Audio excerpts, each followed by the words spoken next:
A igreja deveria oferecer espaço para a promoção do pluralismo político, como, por exemplo, sua agenda, espaço físico ou ensino. E diante de uma realidade tão distinta que o Brasil é da Holanda e do Canadá, o Brasil precisa de um movimento político pluripartidário cristão, ou como já existe, deve ter mais apoio de teólogos para que mais pessoas abracem a vocação política de forma plural. Então, acho que são várias perguntas aí, né? Eu não entendi bem quem que é o autor da pergunta, Kaique? Eu pus ela aqui no Word, mas sem o nome da pessoa aqui, O Afonso. o Afonso. Eu não sei se pluralismo político, ele quer dizer, assim, várias ideologias que cristãos defendam, né, que sejam distintas e promover isso, ou pluralismo no sentido que a gente crê ser mais promissor, né, de um pluralismo no sentido de você reconhecer as várias dimensões da sociedade, né, um pluralismo, uma pluriformidade societal, né, uma frase que o Coises gosta muito, ou seja, você identificar que uma sociedade, para ser rica, ela tem que ter várias instâncias funcionando de forma minimamente ordenada, né, política, economia, ciência, arte, isso é chamado aí, no contexto mais reformacional, de um pluralismo mais estrutural, né, que compreende que uma sociedade rica tem que ter famílias fortes, igrejas fortes, uma arte rica e criativa, né, uma economia vibrante e assim por diante. Por que eu falo isso? Porque defender o pluralismo político dos cristãos como se fora de que qualquer ideologia seria possível de ser defendida pelos cristãos, aí eu já acho mais complexo, tá? Eu creio assim, gente, eu creio que um cristão hoje que tenha certa preferência política, ele deve ter o mínimo de consciência de que o horizonte político, gente, não é ele que nos define. Então, mesmo se você não concordar com a posição política do cristão mais à esquerda, ou mais à direita, ou mais ao centro, a gente deve ter essa consciência de que aquela visão ideológica daquela pessoa não a define, tá? E que Cristo é maior do que isso, e que mesmo se essa pessoa não quiser ter comunhão com você, que pelo menos você se esforce para ter comunhão com ela. Um autor que eu gosto muito, que defende muito isso, é o Jacques Ellul, né? O Jacques Ellul, ele dizia que em tempos de múltiplas ideologias, os cristãos, o maior testemunho político que os cristãos poderiam dar é cristãos de diferentes matizes políticas terem a capacidade de ter comunhão em Cristo. Ou seja, Cristo ser maior para cada um de nós do que nossas preferências políticas. Então, assim, eu creio que isso deve ser muito promovido pela igreja, sabe? Isso, e é uma virtude, né, gente? Porque um sujeito que é incapaz de conviver com a diferença, de respeitar a opinião do outro, de aceitar que a sua opinião política pode estar também equivocada, ele dificilmente vai ter essa abertura para o outro no ponto de ter comunhão com ele. Então, vá lá, o sujeito tende aí a um conservadorismo mais radical, mas o cara é crente, o cara é cristão, tem um temor de Deus. Então, assim, eu acho que isso é saber que ele é um irmão em Cristo, eu acho que deveria nos encorajar a ter comunhão. Acho que esse testemunho público que o Jacques Ellul fala é fundamental, sabe? Agora, nem tudo são flores, né? Por quê? Porque o ponto é reconhecer até que ponto um cristão colocou a ideologia dele à frente do próprio evangelho, à frente do próprio Cristo. E eu acho que isso, gente, ocorre. E aí fica difícil, né? Então, gente, vou dar um exemplo, tá? Vou dar um exemplo que é público, eu não estou falando aqui mal de ninguém. Mas o Leonardo Gonçalves esses dias chamou, né, para um diálogo lá, o pessoal uma ala mais feminista, para dialogar e ter comunhão. Qual foi a dificuldade minha, tá, gente? Isso aqui foi minha. É porque eu acho que, assim, estender a desta da comunhão, gente, tem um limite. Eu acho que esse limite de um centro ortodoxo mínimo, de uma catolicidade que respeite pelo menos a tradição cristã, eu acho que ela é necessária para a gente estender essa dessa da comunhão. Por que estou dizendo isso? Porque eu creio, gente, que alguns posicionamentos políticos, eles já delatam e revelam um quê de apostasia, tá? Eu posso estar soando um pouco radical, Mas, por exemplo, né, nesse caso específico desse diálogo que ocorreu, claramente a teóloga, assim, um dos pontos que ela acusou do patriarcalismo muito forte no cristianismo é o fato de Jesus ser homem. Cara, quando ela falou isso, cara, e assim, Jesus ser homem compromete profundamente a visão das mulheres em relação à fé, aí eu percebi que ali já não havia, digamos, um lastro de catolicidade no sentido de uma mínima concordância de ortodoxia para ter comunhão, cara. Porque se o fato de Jesus ser homem já é problematizado, né? Então ela já exclui Jesus como uma fonte autoritativa última de nos ensinar sobre gênero, aí já tem um problema. Então eu estou dizendo tudo isso para quê? Para dizer que a gente deve sim,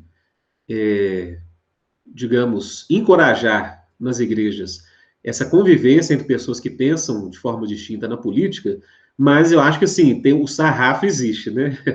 Eu acho que tem um limite ali que não pode ser ultrapassado. Então, se alguém nega a ortodoxia mínima, né, dos concílios ecumênicos, daquilo que é a base da fé de todo cristão em todos os tempos, eu acho que aí já passou do que é possível em termos de ter comunhão nessas distintas frentes ideológicas. Eu não sei se respondi tudo que a pergunta coloca, são muitas questões, mas eu creio que é por aí. Então, assim, eu acho que a gente, cristãos devem sim favorecer várias expressões partidárias, né? Respeitar, a gente. Tem gente que vai se aliar mais, né, a partidos mais progressistas, que tem aquela consciência, outros vão para partidos mais conservadores, mas eu acho que tem um limite, né? Tem um limite. Quando a ideologia passa claramente a tomar a frente daquilo que é a identidade cristã básica, eu acho que esse pluralismo deve ser evitado.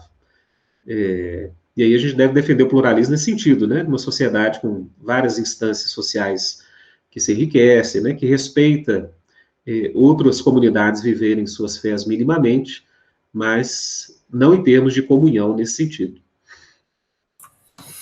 Eu me lembro, enquanto o Rodolfo fala, de um dos livros que mais me marcou quanto a esse assunto específico, que não necessariamente era um livro sobre política, mas era um livro sobre comunhão, que é o livro do Bonhoeffer, Vida em Comunhão, em que ele fala sobre a mediação dos irmãos, que não poderia ser mediada por nenhum tipo de idealização.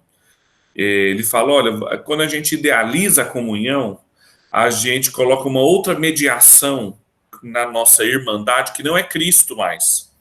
E a ideologia funciona assim, a gente coloca um idealizador ali no sentido político.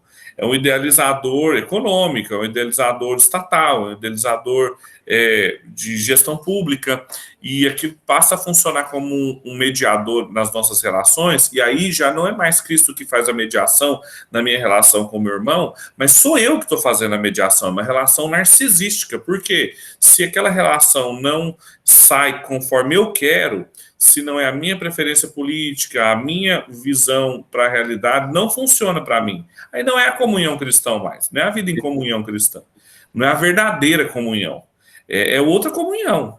E aí, se é outra comunhão, vai ser o homem engolindo o homem, é robesiana, né? É o homem lobo do homem, não é a cristã que consegue que o ser humano não devore o outro. Isso me marcou muito e vale para assim, qualquer introdução de mediação que não seja Cristo, né? E a gente introduz muitas mediações políticas, econômicas, preferências as mais diversas, teológicas e por aí vai. Eu sempre fico pensando nisso, assim, e as políticas são sempre as que nesse tempo que vem nesse momento. Agora, enquanto o Rodolfo falava, eu concordo com tudo que ele falou, eu fiquei pensando numa coisa. Porque a pergunta do Afonso termina dizendo assim, ou como já existe, teve mais apoio de teólogos para que mais pessoas abracem a vocação política de forma plural, e aí então a criação de por exemplo, um partido, por exemplo, uma versão de um partido antirrevolucionário brasileiro. O Rodolfo falou, e aí assim, eu queria ouvir a opinião do Rodolfo quanto a isso. Assim, será que é necessário a criação de um partido, uma Christian Union brasileira, para que a gente tenha uma expressão cristã para votar? Ou a igreja consegue ter maturidade para entender que ela pode localizar o seu voto em diferentes lugares, ora mais coletiva, ora uma expressão mais coletiva, ora mais individualista, ora mais liberal, ora mais socialista, mas entendendo o ponto de vista pluralista, não fazendo as mediações. Isso exigiria muito mais maturidade da igreja do que simplesmente ter um partido assim com uma agenda bem definida da igreja.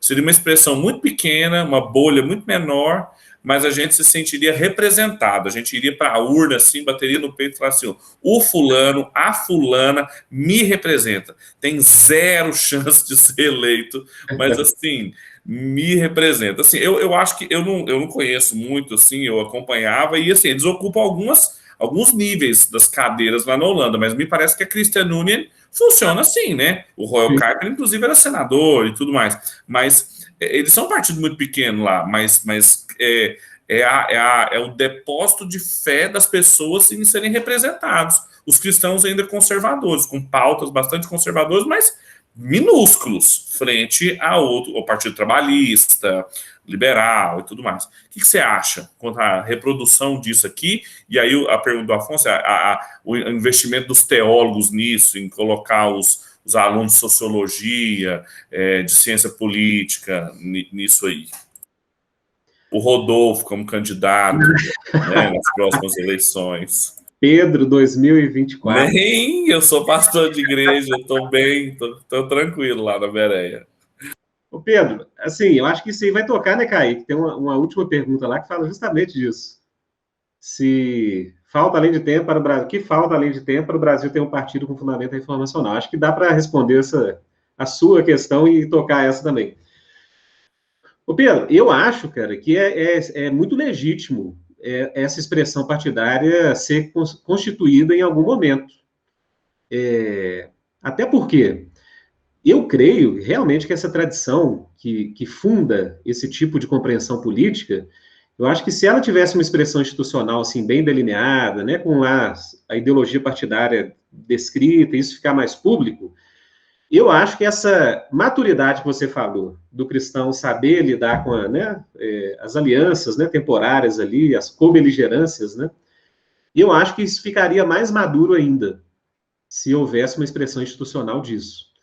E eu acho que o exemplo disso é na Holanda, cara. Você vê um cara igual o Royal Kuiper, ele fala isso, né? Eles não têm pretensão nenhuma e nem expectativa de comandar o país, tudo, mas o testemunho público que a Christian Union dá lá é muito relevante, cara, porque ele abre esse espaço para que as pessoas tenham essa representatividade. E muito importante, Pedro, que eu acho assim, um partido como esse, ele vai gerar uma possibilidade, né? Você falou assim, mais conservadores, mas, por exemplo, na Christian Union, o próprio Wim lá, que é um dos vereadores da Christian Union, que é o diretor do Labrie, agora está aposentado, né? Mas ele dizia isso, cara, que a Christian Union, no parlamento holandês, ele era o partido que tinha mais capacidade de alianças distintas com partidos distintos. Por quê? Porque a filosofia política e a filosofia social que o partido tinha permitia você ter alianças temporárias ou cobeligerâncias com partidos bem progressistas, né? E, ao mesmo tempo, em outras agendas, você se aliar com partidos bem conservadores.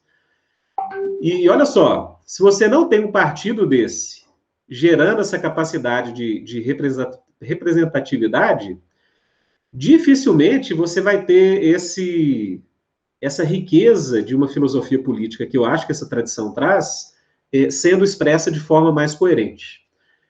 Porque, cara, o que a gente vai dar nessa atitude mais madura que você falou, sem um partido político, e eu acho que a realidade agora, vai ser tipo assim, você já vai fazer aquela aliança sabendo que mais cedo ou mais tarde você vai ter que pular fora. Que é o que acontece hoje, né? Então, por exemplo, né, o pessoal fala assim, depois de vários anos aí da esquerda, centro-esquerda no poder, tinha que ter essa opção à direita aí, que o bolsonarismo, né, está representando de alguma forma, né, mal ou bem, né, mas de alguma forma representou. Mas perceba, quem tem essa tradição e de alguma forma se aliou ou teve um mínimo de aproximação com o bolsonarismo, hoje já está fora, cara. Já está fora, porque viu que assim, não, Tipo assim, em um momento era importante, era interessante, mas agora, assim, está fora de qualquer cogitação. Aí agora surge aí as opções, né, da terceira via, que provavelmente vai ser alguém mais no centro-esquerda, né? É a minha intuição aí para 2022, se houver uma terceira via. Vai ser a mesma coisa. Os cristãos lá mais reformacionais vão ter aquele momento de co-beligerância, daqui a um ano vão ter que estar fora de novo.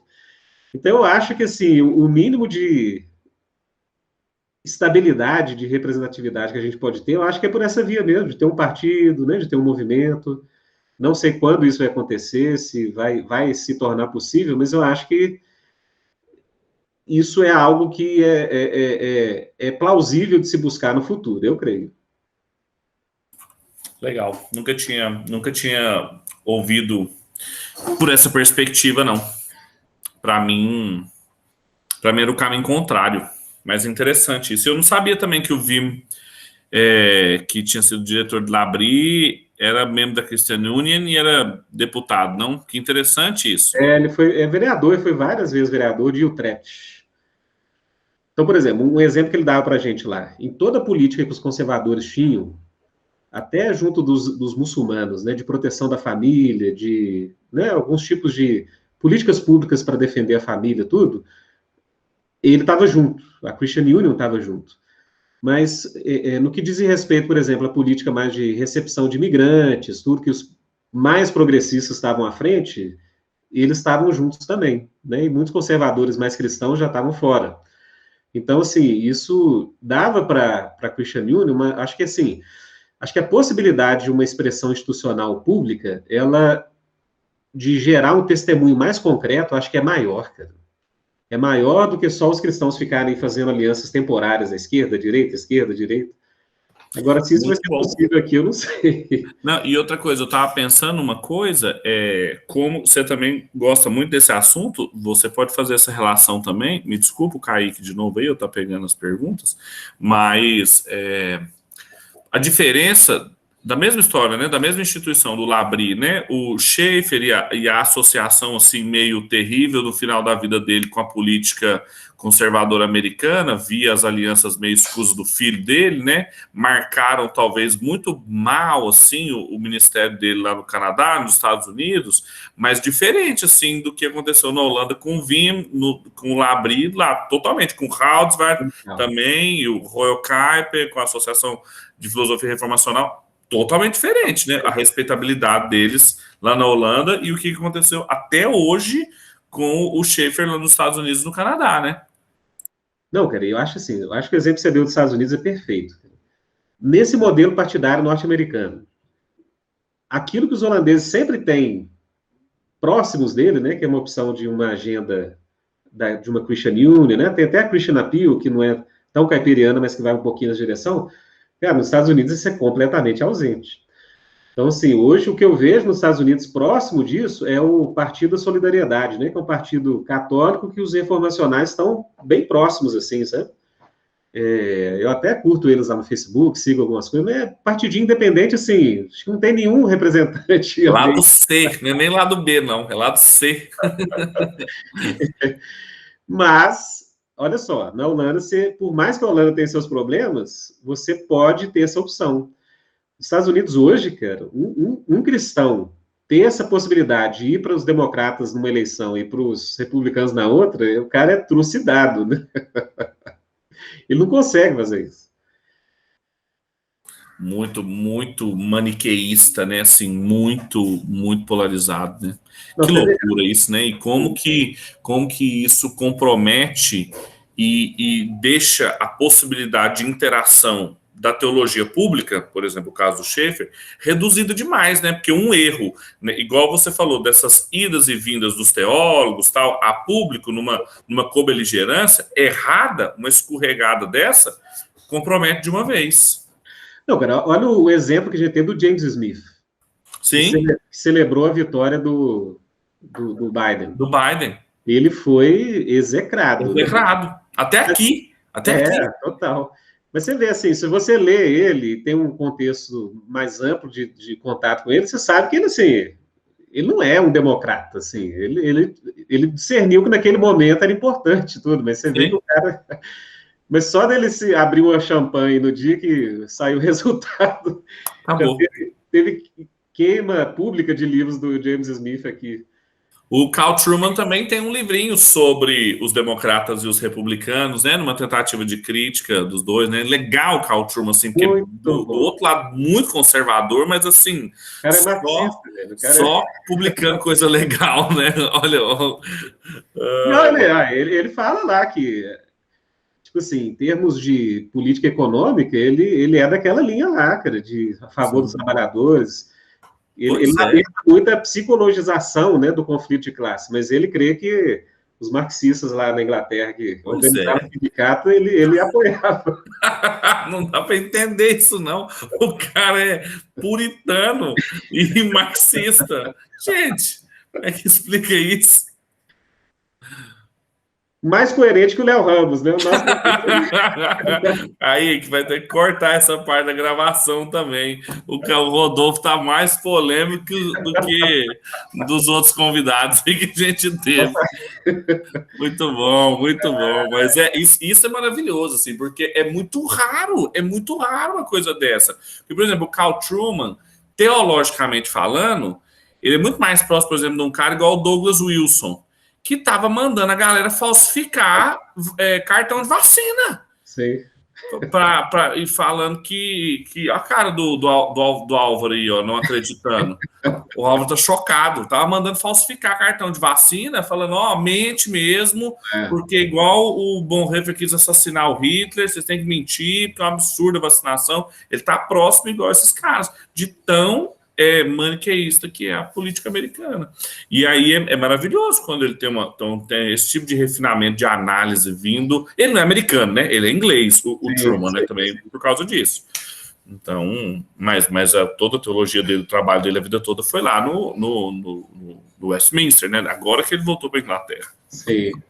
Mas enfim, muito bom, muito bom. Não sabia isso do Vim, não sabia que ele tinha sido vereador lá e bem legal.